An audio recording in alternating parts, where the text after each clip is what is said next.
Good morning students. BA first year की economics की class में आपके दो टॉपिक कंप्लीट हो चुके हैं, उपयोगिता विश्लेषण और व्यष्टि और समष्टि अर्थशास्त्र और साथ में उत्पादन संभावना वक्र। आज नए टॉपिक की बात करेंगे जो कि है आपका मांग का नियम।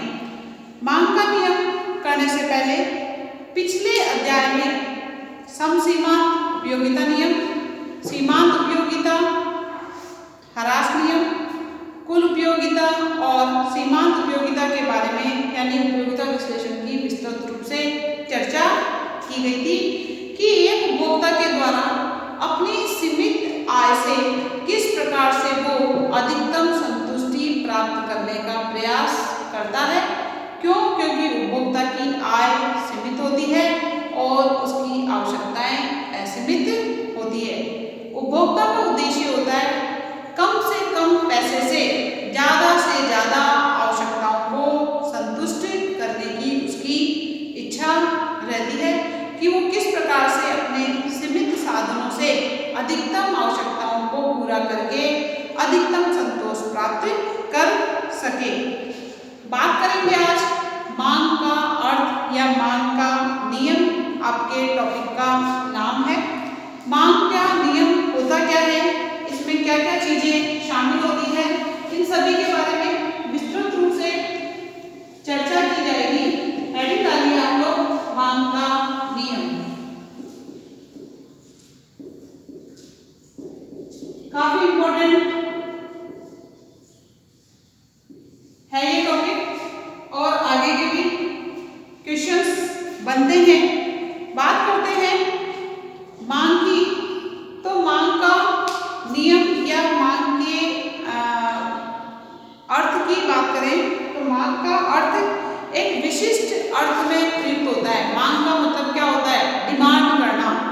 डिमांड करने के लिए आज आपकी बात करें कि मुझे जो है 5 जोड़ी कपड़ों की आवश्यकता है, तो 5 जोड़ी कपड़ों की आवश्यकता ये तो मेरी इच्छा हुई, लेकिन इसके लिए मेरे पास खरीदने की शक्ति भी होनी चाहिए। कहने का मतलब खरीदने के लिए पैसा होना चाहिए। इच्छा तो है आपकी, पैसा भी है आपके पास, लेकिन आप उसको खरीदने के लिए पैसा खर्च करना नहीं चाहते हो, यानी जो इच्छा है उसको पूरा करने के लिए खर्च करने की तत्परता का होना भी आवश्यक है। जब तक व्यक्ति की इच्छा नहीं होगी, जब तक उसके पास खरीदने के पास पैसा नहीं होगा, पैसा होगा फिर भी वो खरीदने के लिए पैसा खर्च करना नहीं चाहता है, तब तक उसकी मांग पूरी नहीं की जा सकती है। सामान्य शब्दों में मांग का अर्थ मांग का अर्थ यही होता है। मांग के नियम की अगर अपन बात करें तो मांग का नियम बाजार में एक वस्तु की मांग पर कई बातों का प्रभाव पड़ता है। मांग के नियम में क्या होता है, अन्य बातों के समान रहने पर एक वस्तु की कीमत में यदि वृद्धि हो रही है तो उसकी मांग कम हो जाती है, और यदि एक वस्तु की कीमत में कमी हो रही है तो उसकी मांग की मात्रा बढ़ जाती है। ये आपका मांग का नियम कहलाता है। लेकिन इस मांग के नियम में एक छोटा सा वाक्यांश जुड़ा हुआ है जो कि अन्य बातों के समान रहने पर है। इस अन्य बातों के समान रहने में, जो कि लगता तो छोटा वाक्य है, लेकिन इसमें बहुत सारी बड़ी चीजें शामिल हैं। इन अन्य बातों के स्थिर रहने पर ही या अन्य बातों के समान रहने पर ही वस्तु की कीमत में वृद्धि से मांग का घटना, वस्तु की कीमत में कमी से मांग का बढ़ना, ये सारी चीजें अन्य बातों के समान रहने पर ही नियम लागू होता है, तभी आपका मांग का नियम कहलाता है। इसके अंतर्गत अन्य बातों के समान रहने में कौन कौन सी चीजें होगी, इसके बारे में भी चर्चा करेंगे। सबसे पहले आप जो है अन्य बातों के समान रहने में उपभोक्ता की आमदनी आ जाती है, जिसको आय बोलते हैं।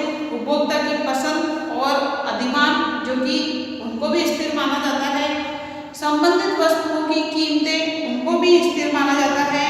और भावी संबंध में या भविष्य में वस्तुओं की कीमतों में बढ़ने की प्रत्याशाएं या कीमतों के संबंध में प्रत्याशाएं, ये सारी चीजें अन्य बातों के समान रहने के अंतर्गत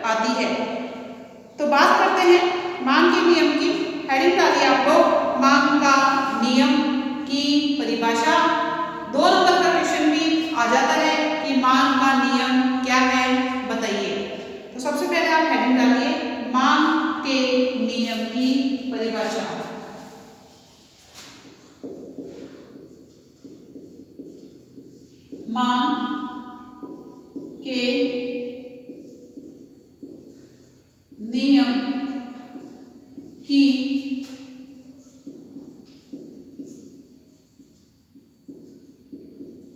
परिभाषा। मांग के नियम की परिभाषा की अगर अपन बात करते हैं तो इसमें लिखना है, मैं आप लोगों को लिखा देती हूँ। अन्य बातों के स्थिर रहने पर, ये लाइन आपको हमेशा देनी होगी। इसमें लिखिए अन्य बातों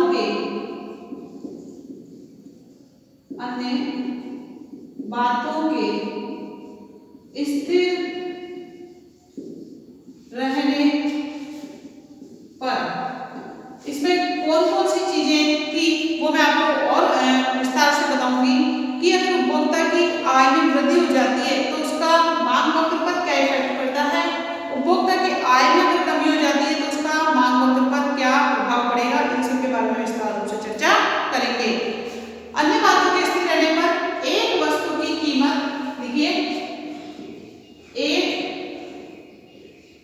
वस्तु की कीमत,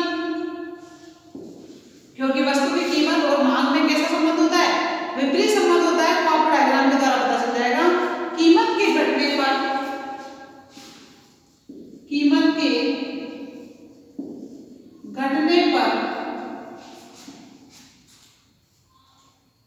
वस्तु की मांग में वृद्धि तथा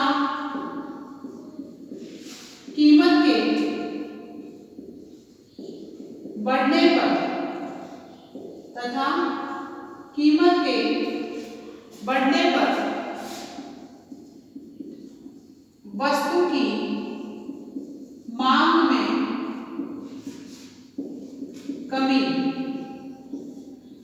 कीमत बढ़ेगी तो वस्तु की मांग में क्या हो जाएगी, कमी हो जाती है, तो उसकी मांग की मात्रा में गिरावट या उसकी मांग में कमी, या मांग की मात्रा बोलो बोले, मांग की मात्रा में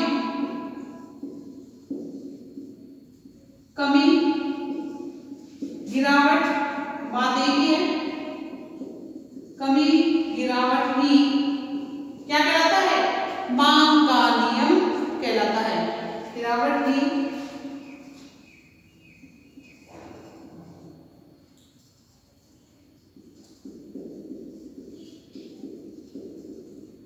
इस प्रकार इनवर्टेड कॉमा क्लोज्ड कर देनी है अपने को। यहाँ पर ये लाइन आपको जरूर लिखनी है अन्य बातों के स्थिर रहने पर, और आप इसके लिए अंडरलाइन भी कर सकते हो। इस प्रकार उपयुक्त कथन में अन्य बातों के स्थिर रहने की बात या जो वाक्यांश है वो काफी महत्वपूर्ण माना जाता है। यह परिभाषा कीजिए मांग के नियम की। अन्य बातों के स्थिर रहने पर एक वस्तु की कीमत के घटने पर वस्तु की मांग में वृद्धि तथा कीमत के बढ़ने पर वस्तु की मांग की मात्रा में कमी या गिरावट होती है। यही आपका मांग का नियम कहलाता है। इसको जिसमें वाक्यांश है अन्य बातों के स्थिर रहने पर, इसमें किन किन चीजों को स्थिर माना गया है या किन किन चीजों को शामिल किया गया है इसके बारे में चर्चा करेंगे। इसको आप लिख लीजिए। बात करते हैं अन्य बातों के स्थिर रहने पर। इसमें सबसे पहली जो चीज आएगी वो आपकी क्या होगी, उपभोक्ता की आय, जिसको बोलते हैं उपभोक्ता की आमदनी। अन्य बातों के स्थिर रहने पर में आपको पता होना चाहिए किन किन चीजों की बातें की जाती है। फर्स्ट होती है उपभोक्ता की आमदनी या उपभोक्ता की आय की अगर हम बात करें तो वो इसमें आमदनी को या आय को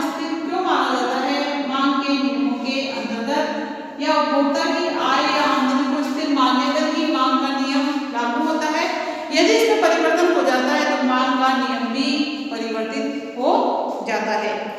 सबसे पहले उपभोक्ता की आमदनी की बात करते हैं तो उपभोक्ता की आमदनी कैसी मानी गई है? स्थिर मान ली गई है। दूसरे शब्दों में उपभोक्ता की जब आय स्थिर होती है तो उपभोक्ता की क्रय शक्ति भी कैसी होगी? स्थिर होगी, यानी वो परिवर्तित नहीं हो सकती है। आमदनी के बढ़ने से मांग वक्र दाईं तरफ शिफ्ट हो जाता है और आमदनी के घटने से मांग वक्र बाईं तरफ शिफ्ट हो जाता है। देखो मैं आपको बताती हूँ ऐसे, ये आपका मैं छोटा सा बता रही हूँ ऐसे समझने के लिए। ये आपका एक्स अक्ष है, ये वाई अक्ष है। यहाँ पर वस्तु की मांग आएगी और यहाँ पर वस्तु की कीमत आती है। वाई अक्ष पर क्या आएगी? कीमत आएगी। कीमत और मांग में कैसा संबंध होता है बता रखा है आपको। कीमत और मांग में विपरीत संबंध होता है। जब कीमत ज्यादा होगी तो मांग कम होगी, जब कीमत कम होगी तो मांग ज्यादा होती है। अब यहाँ पर देखो उपभोक्ता की आय बढ़ गई, उपभोक्ता की आय बढ़ गई तो आपका मांग वक्र ऊपर की तरफ यानी दाईं तरफ शिफ्ट हो जाएगा। क्यों? क्योंकि पहले उपभोक्ता की आय 1000 रुपए थी, उस समय उपभोक्ता का मांग वक्र डीडी वक्र था, ठीक है। अब उपभोक्ता की आय बढ़कर कितनी हो गई? 1500 हो गई। तो इस कीमत पर पहले उपभोक्ता 1000 आय में इतनी मांग कर रहा था वस्तु की, किस कीमत पर? टी कीमत पर, ठीक है। अब उपभोक्ता की आय बढ़कर कितनी हो गई? 1500 हो गई। तो उपभोक्ता उसी कीमत पर अब वस्तु की ज्यादा मात्रा करेगा नहीं करेगा? करेगा। कितनी करेगा? Q1। यानी उपभोक्ता की आय में जब परिवर्तन हो जाता है, उपभोक्ता की आय में परिवर्तन का मतलब वृद्धि से है, तो उपभोक्ता की आय में जब वृद्धि हो जाती है तो देखो उसकी मांग भी बढ़ जाती है। इसी प्रकार अगर उसकी आय 1000 रुपए से घटकर मान लो 800 रुपए हो जाती है तो उपभोक्ता का मांग वक्र नीचे की तरफ मतलब बाईं तरफ शिफ्ट हो जाएगा, ठीक है। अब उपभोक्ता की आय में कमी हो गई, यहाँ मैं आय में कमी कर देती हूँ, आय में कमी, और ये हो जाएगी आपकी आय में वृद्धि। और ये आय कैसी है? स्थिर है। अब जब स्थिर होगी तो ये वक्र कौन सा होगा? डीडी। जब आपकी उपभोक्ता की आय बढ़ गई तो मांग वक्र कौन सा हो गया? D1 D1। और जब उपभोक्ता की आय में कमी हो गई तो मांग वक्र कौन सा हो गया? D2 D2। नाम डाल लो, D2 D2। अब यहाँ पर देखो उसी कीमत पर अब उपभोक्ता वस्तु की मात्रा कम कर देगा, जो कि Q2 होगी, यहाँ पर Q होगी, यहाँ पर मांग बढ़ जाएगी और ये हो जाएगी Q1। इस प्रकार इस चित्र का सारांश यहाँ पर आ गया कि मांग वक्र के मांग के नियम में या मांग वक्र में या मांग के नियम की बात करते हैं तो उस समय उपभोक्ता की आय को स्थिर क्यों माना जाता है? उपभोक्ता की आय को स्थिर इसलिए माना जाता है क्योंकि आय में परिवर्तन होने से मांग वक्र में भी परिवर्तन हो जाता है, और जब मांग वक्र में परिवर्तन होगा तो उसी कीमत पर वस्तु की मात्रा में वृद्धि भी हो सकती है और कमी भी हो सकती है। वृद्धि होगी कब? जब आय में वृद्धि होगी। मात्रा में वृद्धि कब होगी? मांग में वृद्धि कब होगी? जब आय में वृद्धि होगी। मात्रा में या मांग में कमी कब होगी? जब आय में कमी होती है। इस प्रकार मांग के नियम को लागू करने के लिए उपभोक्ता की आमदनी को प्राय स्थिर माना जाता है। इस चित्र को आप बना लो, स्क्रीनशॉट ले लो।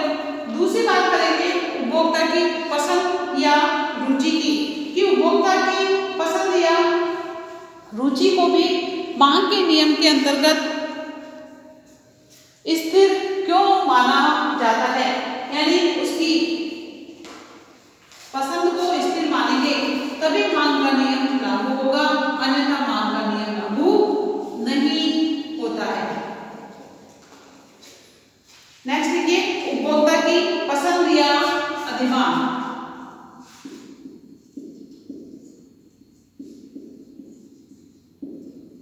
उपभोक्ता की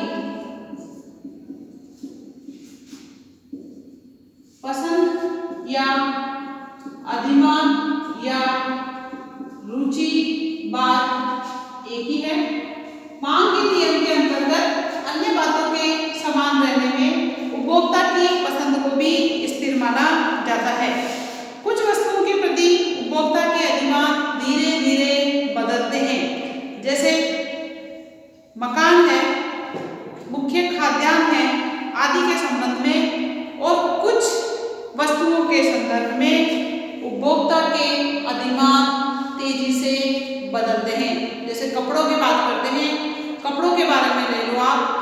इसके अलावा जो है श्रृंगार के से संबंधित वस्तुओं के संदर्भ में ले लीजिए। इसके अलावा जो छोटी मोटी खाने पीने की चीजें आती हैं आप उसके संदर्भ में ले लीजिए। इनमें उपभोक्ता के अधिमान तेजी से बदलते हैं और कुछ वस्तुएं ऐसी होती हैं जहां पर उपभोक्ता के अधिमान धीरे धीरे बदलते हैं, जैसे कि टिकाऊ वस्तुएं जो होती है या मुख्य खाद्यान्न से संबंधित जो वस्तुएं होती है उनके संबंध की अगर अपन बात करें वहां पर उपभोक्ता के अधिमान धीरे धीरे बदलते हैं। उपभोक्ता की पसंद नापसंद रुचि अरुचि में परिवर्तन होने से मांग वक्र भी बदल जाता है, जो कि मैंने अभी आपको बताया था। अतः मांग के नियम में उपभोक्ता की पसंद को भी क्या मान लिया जाता है, स्थिर मान लिया जाता है। नेक्स्ट है आपकी अन्य वस्तुओं की कीमतें, उनको भी कैसा माना है, स्थिर माना है। अन्य वस्तुओं की कीमतें, इनको भी मांग के नियम में स्थिर माना जाता है। कई बार एग्जाम में छोटा क्वेश्चन आ जाता है कि अन्य बातों के स्थिर रहने में, अन्य बातों के स्थिर रहने में या अन्य बातों के स्थिर रहने से क्या अभिप्राय है, तो आपको वहां पर इन सभी चीजों के बारे में बताना होगा कि अन्य बातों के स्थिर रहने पर मांग के नियम के अंतर्गत उपभोक्ता की आय, उपभोक्ता की पसंद, उपभोक्ता की संबंधित वस्तुओं की कीमतें और भावी कीमतों की प्रत्याशाएं, इन सभी को स्थिर मान लिया जाता है।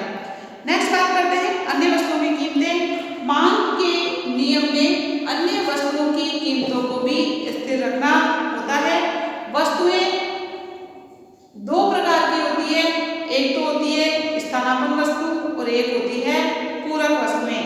पूरक वस्तुएं वह वस्तुएं होती है जिनका एक साथ यूज किया जाता है, जैसे जूते और मोजे, टेनिस का बॉल और टेनिस का बैट, यानी जो टेनिस खेलते हैं उस समय बैट और जो बॉल का कॉम्बिनेशन है ये भी आपका पूरक वस्तुओं के अंतर्गत आता है। दूसरी वस्तुएं आती है आपकी स्थानापन्न वस्तुएं। वह वस्तुएं स्थानापन्न वस्तुएं कहलाती है जिसको एक वस्तु की जगह जब हम दूसरी वस्तु की तरफ चले जाते हैं या एक वस्तु की जगह जब उपभोक्ता दूसरी वस्तु को खरीदने लग जाता है या दूसरी वस्तु की तरफ बढ़ने लगता है तो वो स्थानापन्न वस्तु कहलाती है। जैसे शुद्ध घी और डालडा घी, घी तो घी है, शुद्ध घी अगर महंगा हो गया तो हम डालडा घी खरीदने लग जाएंगे, शुद्ध घी सस्ता हो गया तो हम डालडा घी कम खरीदेंगे और व्यक्ति जो है देसी घी की तरफ चला जाता है। चाय और कॉफी ये भी स्थानापन्न वस्तुएं हैं। चाय अगर महंगी हो गई तो कॉफी की तरफ चले जाएंगे, कॉफी अगर महंगी हो गई तो चाय की तरफ चले जाएंगे। ऐसे बाजार में स्थानापन्न वस्तुओं के तो आपको बहुत ही उदाहरण मिलेंगे। आप देखना नहाने की जो साबुन है उसमें बहुत सारे हैं, ये स्थानापन्न वस्तु का उदाहरण है। एक साबुन महंगी हो गई तो क्या हुआ, दूसरी साबुन ले लेंगे जो कि सस्ती है। चाय की बात करो, बाजार में बहुत सारी कंपनियों की चाय है, वो चाय महंगी हो गई तो जो सस्ती चाय है उसको खरीद लेंगे। इसके अलावा आप जो है जूतों की बात कर लो, बहुत सारी कंपनियों के जूते आते हैं, जूते तो जूते होते हैं, अगर वो जूते महंगे हो गए तो हम दूसरे जूते खरीद लेंगे। इस प्रकार उपभोक्ता एक वस्तु की जगह जब उसकी कीमत में वृद्धि होती है तो उपभोक्ता दूसरी वस्तु को खरीद कर अपनी आवश्यकता को पूरा कर लेता है। यहाँ पर इससे जो है अन्य वस्तुओं की कीमतों को स्थिर माना जाता है। इसके अंतर्गत एक उदाहरण बताया है कि टेनिस के बॉल की कीमत 25 रुपए है। क्या है, टेनिस की बॉल है उसकी कीमत 25 रुपए है। उस समय उस टेनिस की बॉल कितनी है, मांग कितनी है, 1000 मांग है। 25 रुपए कीमत पर इसकी टेनिस की बॉल की। अब मान लो टेनिस का जो बैट है या टेनिस है उसकी कीमत बढ़ गई, कीमत बढ़ गई तो उसी 25 रुपए कीमत पर अब बॉल की मांग कितनी होगी, 700। तो टेनिस की बॉल में तो कोई कीमत में परिवर्तन नहीं हुआ, परिवर्तन किसमें हुआ है? टेनिस में हुआ है, टेनिस के बैट में हुआ है। तो वो पूरक वस्तु थी, बैट और बॉल दोनों का एक साथ यूज किया जाएगा। अगर बॉल महंगी है, बैट महंगा हो जाएगा, टेनिस महंगा हो जाएगा, तो बॉल की मांग कम हो जाती है। अगर कार महंगी हो जाती है तो पेट्रोल के भाव कम हो जाते हैं, पेट्रोल की मांग कम हो जाएगी कार के महंगे होने पर। या पेट्रोल और डीजल दोनों चीजें ले सकते हो। कार अगर डीजल से चल रही है तो डीजल की बात ले लो, पेट्रोल से चल रही है तो पेट्रोल की बात ले लो। यानी अगर कार महंगी हो गई तो पेट्रोल की डिमांड कम हो जाएगी, पेट्रोल की कीमत कम हो गई तो जो वाहन है उनकी मांग बढ़ जाती है। इस प्रकार पूरक वस्तुओं के संदर्भ में हम देखते हैं एक वस्तु की कीमत के परिवर्तन का प्रभाव, एक वस्तु की कीमत के परिवर्तन का की मांग का, एक वस्तु की कीमत के परिवर्तन का उसकी पूरक वस्तु पर किस प्रकार से मांग पर इफेक्ट पड़ता है, इसके बारे में मैंने आपको टेनिस की बॉल की कीमत में परिवर्तन ना होने पर भी उसकी मांग में कमी देखी गई है। क्यों? क्योंकि टेनिस की कीमत में क्या हो गई? वृद्धि हो गई। इस प्रकार पूरक वस्तुओं और स्थानापन्न वस्तुओं की कीमतों को भी मांग के नियम में स्थिर माना जाता है, तभी मांग का नियम लागू होता है। नेक्स्ट बात करते हैं इसी के अंतर्गत भावी कीमतों के संबंध में प्रत्याशाएं, इनको भी स्थिर माना जाता है। और देखिए भावी कीमतों के संबंध में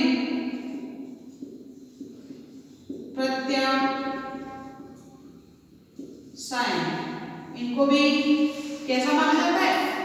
स्थिर माना जाता है। इसका भी मांग के नियम पर या मानदंडों पर काफी इफेक्ट पड़ता है। यदि उपभोक्ता जो कि वस्तु को खरीदने वाला होता है ये सोचने लग जाए कि भविष्य में किसी वस्तु की कीमत और बढ़ेगी तो वह आज की बढ़ी हुई कीमतों पर ही वस्तु को खरीद कर रख लेता है। अतः मांग के नियम में भावी कीमतों में प्रत्याशाएं या संभावनाओं को भी स्थिर मान लिया जाता है, क्योंकि वो ये सोच रहा है कि कीमतें बढ़ रही है और ज़्यादा बढ़ सकती है। अब वो तो बाद में पता चलेगा कि कीमत बढ़ेगी या घटी है, बढ़ी है या घटी है। तो उसने बढ़ी हुई कीमत पर भी मांग की मात्रा ज़्यादा कर ली या मांग ज़्यादा वस्तु की कर ली या वस्तु ज़्यादा खरीद ली। तो बढ़ी हुई कीमतों पर उपभोक्ता मांग के नियम में वस्तु की कम मात्रा करता है, जबकि यहाँ पर भविष्य में अगर वो सोचने लग जाए कि कीमत और बढ़ेगी तो बड़ी कीमत पर और ज़्यादा मात्रा खरीदेगा, जिससे मांग का नियम लागू नहीं होता है। इस प्रकार अन्य बातों के स्थिर रहने में इन चारों चीजों को स्थिर माना जाता है, तभी आपका मांग का नियम लागू होता है। मांग के नियम को एक सरल समीकरण के द्वारा या एक फलन के रूप में भी व्यक्त किया गया है, जिसमें आप लिखिए, मैं बता देती हूँ आपको, x बराबर फंक्शन x, यहाँ पर क्या है? x है यहाँ पर x वस्तु की मांग की मात्रा, px, y, px क्या है? ये सारी चीजें मैं बताऊंगी आपको। y d,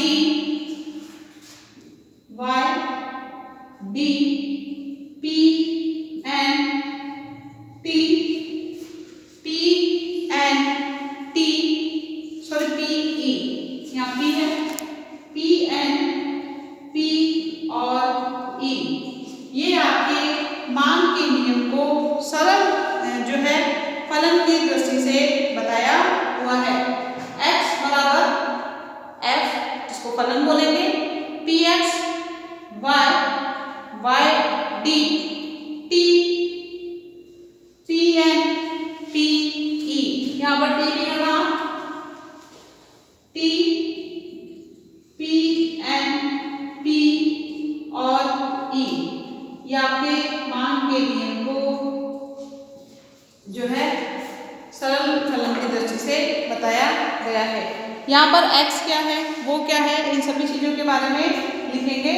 इसके अंतर्गत लिखिए x वस्तु की मात्रा, x बराबर वस्तु की मात्रा, क्योंकि एग्जाम में बताओगे तो सही ना कि यहाँ पर ये चीजें क्या है, एग्जामिनर को थोड़ी पता है कि क्या क्या चीजें हैं, तो आपको बताना पड़ेगा। x जो है, x वस्तु की मांग की मात्रा है, px x वस्तु की कीमत है, x वस्तु की मांग की मात्रा कर दो, मांग की मात्रा, px हो गया आपका x वस्तु की क्या कीमत, y क्या हो गया उपभोक्ता की आय, उपभोक्ता की आय,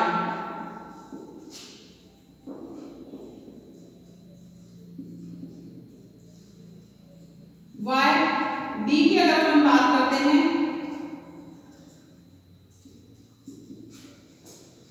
x वस्तु की मांग की मात्रा, px x वस्तु की कीमत, y उपभोक्ता की आय है, औसत आमदनी है, परिवारों में आमदनी का वितरण, yd क्या है, परिवारों में आमदनी का वितरण, कि आमदनी का वितरण कैसा है, बंटवारा, आमदनी का वितरण। t की बात करते हैं तो t हो गया आपका अन्य वस्तु, उपभोक्ता की रुचि,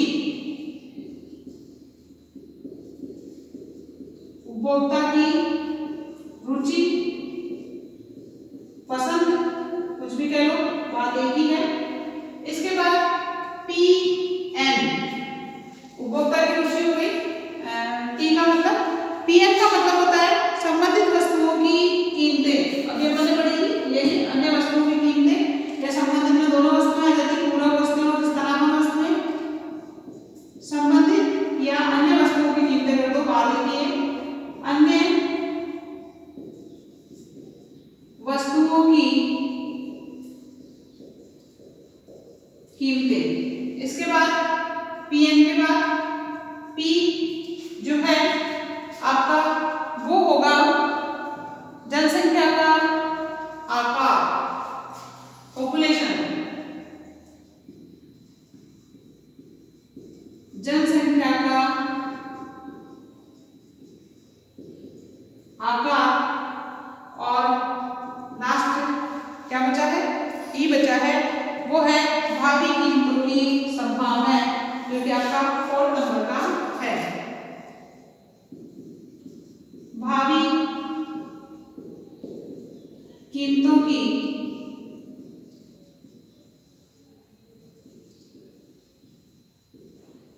संभावना, और F हो गया आपका फलन, इनके मध्य संबंध को बताता है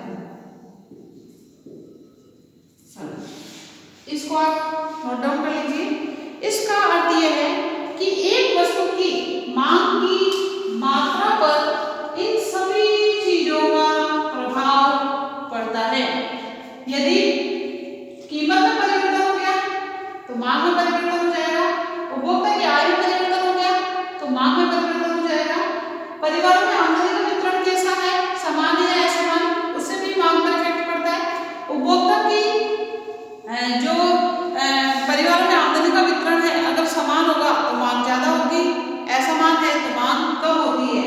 उपभोक्ता की रुचि पसंद का रुचि में परिवर्तन हो गया तो मांग कम हो जाएगी, अगर उसका टेस्ट चेंज हो गया तो।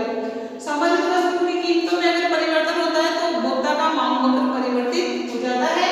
जनसंख्या बढ़ जाती है तो मांग बढ़ेगी, जनसंख्या कम हो गई तो मांग कम हो जाती है। भावी कीमतों की संभावना है, भविष्य में उसे लग रहा है कि वस्तु की कीमत और बढ़ेगी तो वो बढ़ी हुई कीमत पर वस्तु की मांग उसी समय ज्यादा खरीद लेता है। और फलन जो कि इन दोनों के संबंध को बताता है, यानी ये सारी चीजें और वस्तु की मांग की मात्रा, कौन सी वस्तु की मांग की मात्रा, x वस्तु की मांग की मात्रा के मध्य संबंध को ये बताता है। अब इन सबको स्थिर क्यों रखा जाता है, यहाँ पर उपभोक्ता की आय को स्थिर क्यों रखा जाता है, उपभोक्ता की पसंद को स्थिर क्यों रखा जाता है, और ये सारी चीजों को स्थिर क्यों रखा जाता है इसके बारे में देखते हैं। इनको स्थिर मानने का कारण यह है कि एक वस्तु की कीमत के घटने से उसकी मांग की मात्रा बढ़ेगी और कीमत के बढ़ने पर उसकी मांग की मात्रा घटेगी। यदि ये कारक या घटक भी बदल जाए तो मांग वक्र भी बदल जाता है। यानी एक वस्तु की कीमत के परिवर्तन का प्रभाव उस वस्तु की मांग पर बदलाना कठिन हो जाता है, जो कि मांग का नियम फिर नहीं लागू